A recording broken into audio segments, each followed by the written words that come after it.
Tuhan bersamamu.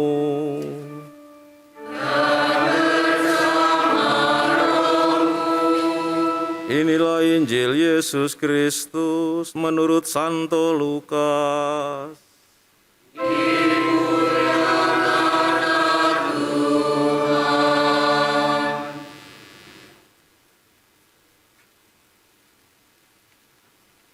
Pada suatu hari Sabat, Yesus datang ke rumah salah seorang pemimpin dari orang-orang Farisi untuk makan di situ. Semua yang hadir mengamat-amati dia dengan seksama. Melihat tamu-tamu berusaha menduduki tempat-tempat kehormatan, Yesus lalu mengatakan perumpamaan ini. Kalau engkau diundang ke pesta perkawinan, janganlah duduk di tempat kehormatan, sebab mungkin orang itu telah mengundang seseorang yang lebih terhormat daripada engkau. Supaya orang itu yang mengundang engkau dan dia jangan datang dan berkata kepadamu, berikanlah tempat ini kepada orang itu. Lalu dengan malu engkau harus pergi, pindah ke tempat yang paling rendah. Tetapi apabila engkau diundang, duduklah di tempat yang paling rendah. Mungkin tuan rumah akan datang dan berkata kepadamu, sahabat, silakanlah duduk di tempat yang lebih terhormat. Dengan demikian, engkau akan menerima hormat di depan mata semua orang yang makan bersamamu. Sebab siapa saja yang meninggikan diri akan direndahkan, dan siapa saja yang merendahkan diri akan ditinggikan.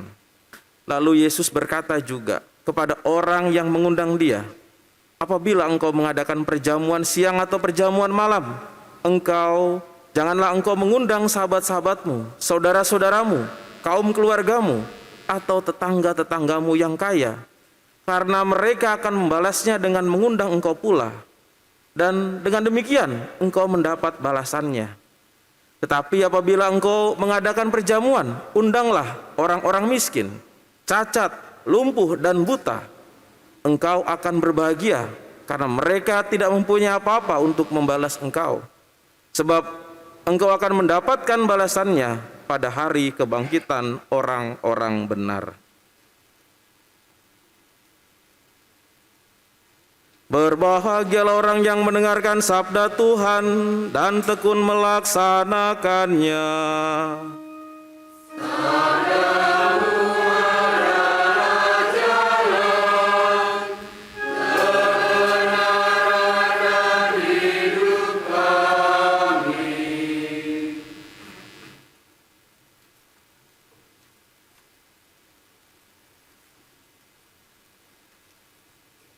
Silahkan duduk.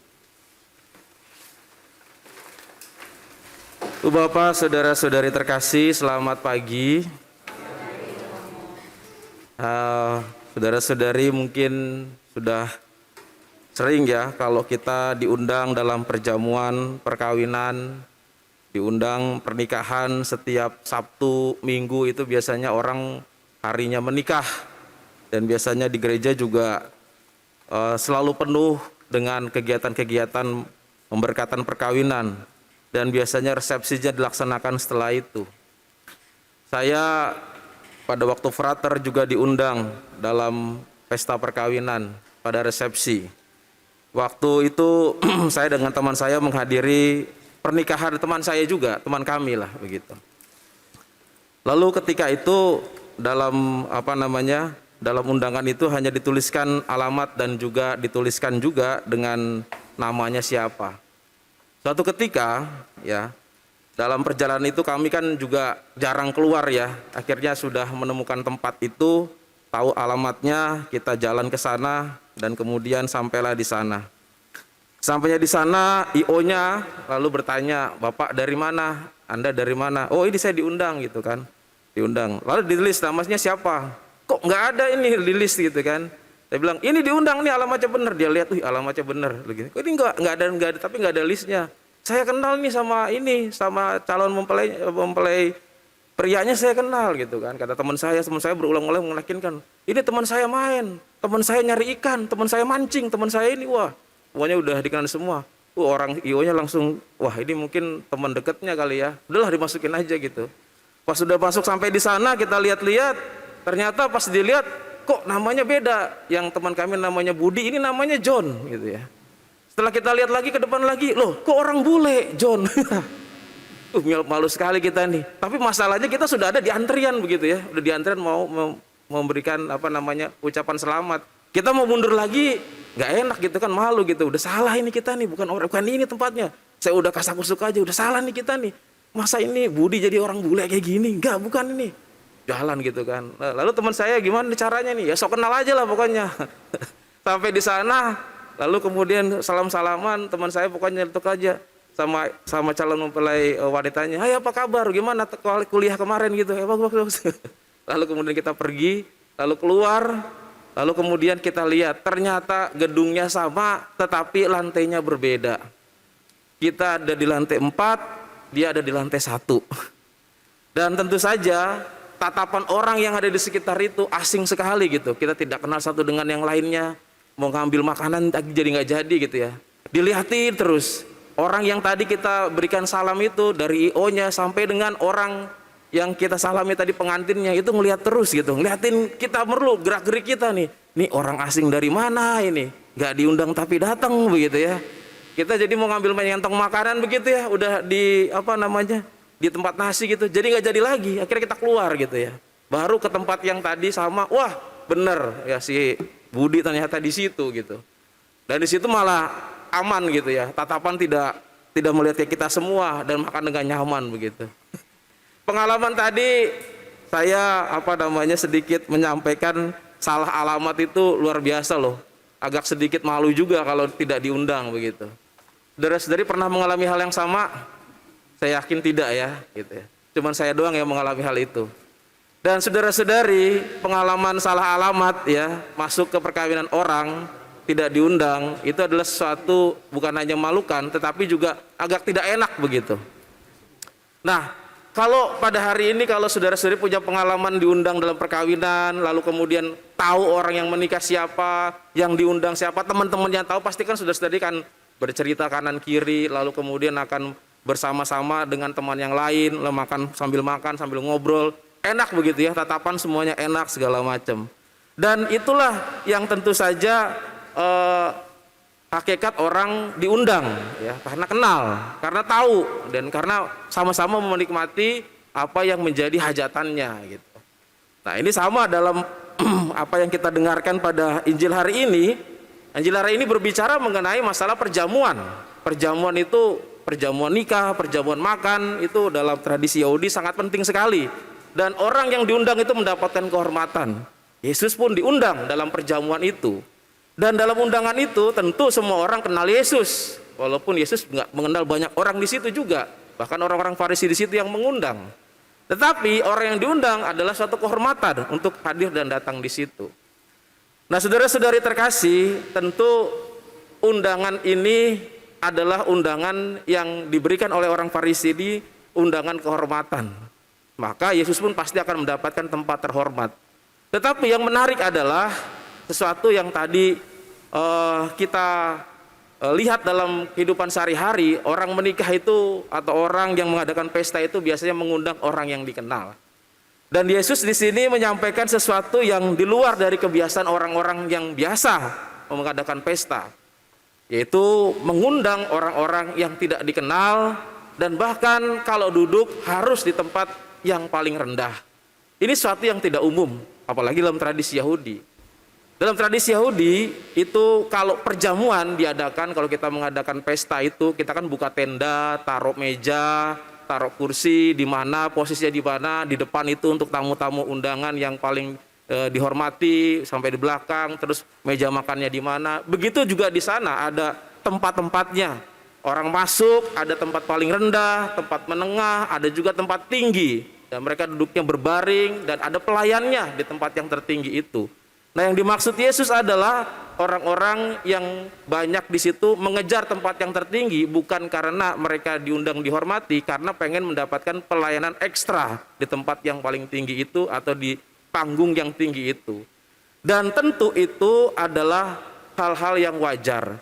Tetapi di sini disampaikan hal yang berbeda sekali, yaitu bahwa orang itu yang diundang jangan yang dikenal.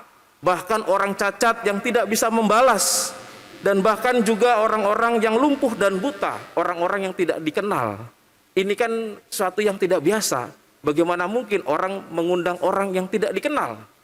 Dan tentu ini sebagai sebuah gambaran. Ini adalah sebagai sebuah lukisan bagaimana perjamuan surgawi yang mau disampaikan.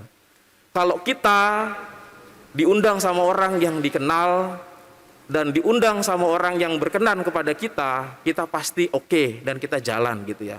Tetapi tadi sampai di pesta itu kalau kita tidak kenal, juga kita rasanya canggung, nggak enak begitu ya, dan malu begitu.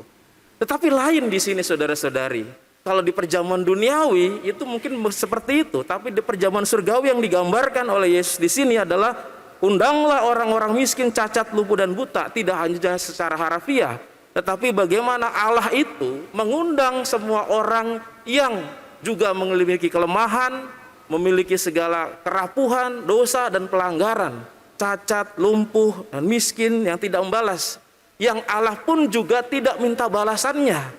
Bagaimana orang berdosa bisa membalas Allah yang baik itu? Diundang juga untuk datang, semuanya diundang untuk datang untuk mengadakan perjamuan pesta. Ini luar biasa. Satu perjamuan yang tidak mungkin diselenggarakan di dunia, tetapi di surga.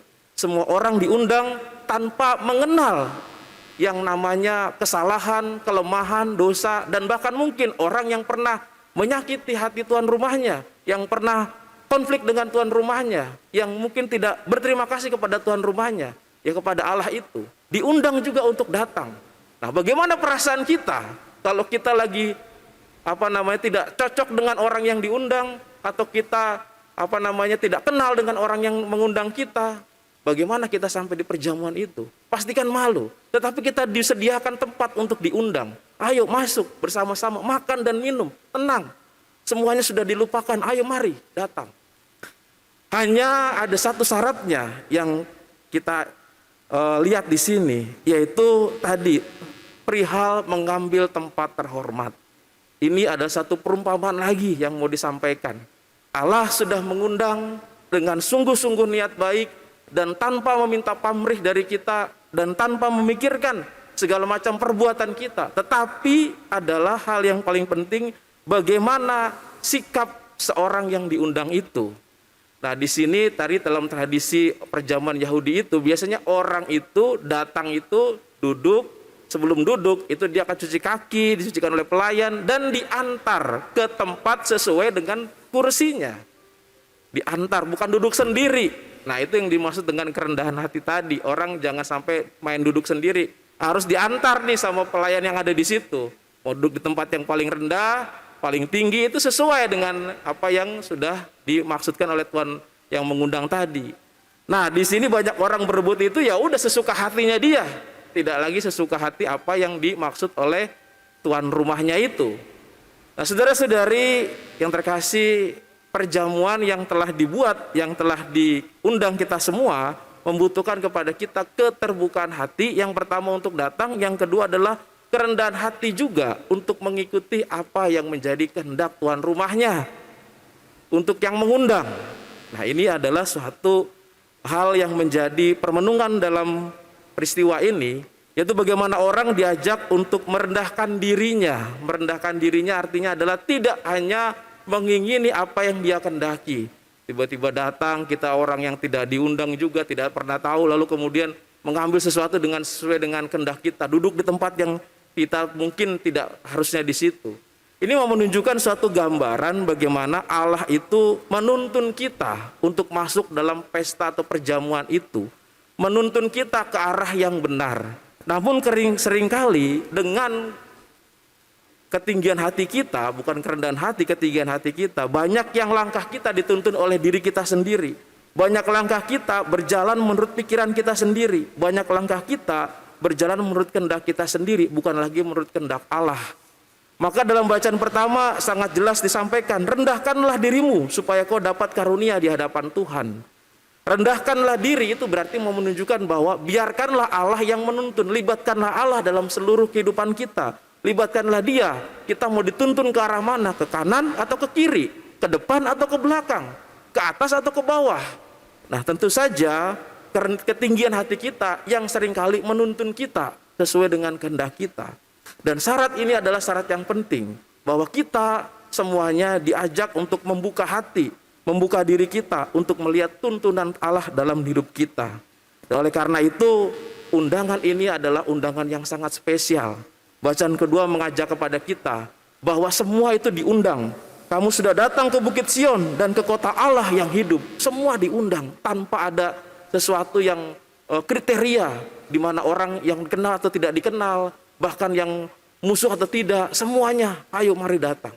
Cuma satu hal yang perlu adalah bagaimana kita mampu mengikuti tuan rumah itu, membuka diri kita, merendahkan diri kita untuk ikuti apa yang menjadi kehendaknya.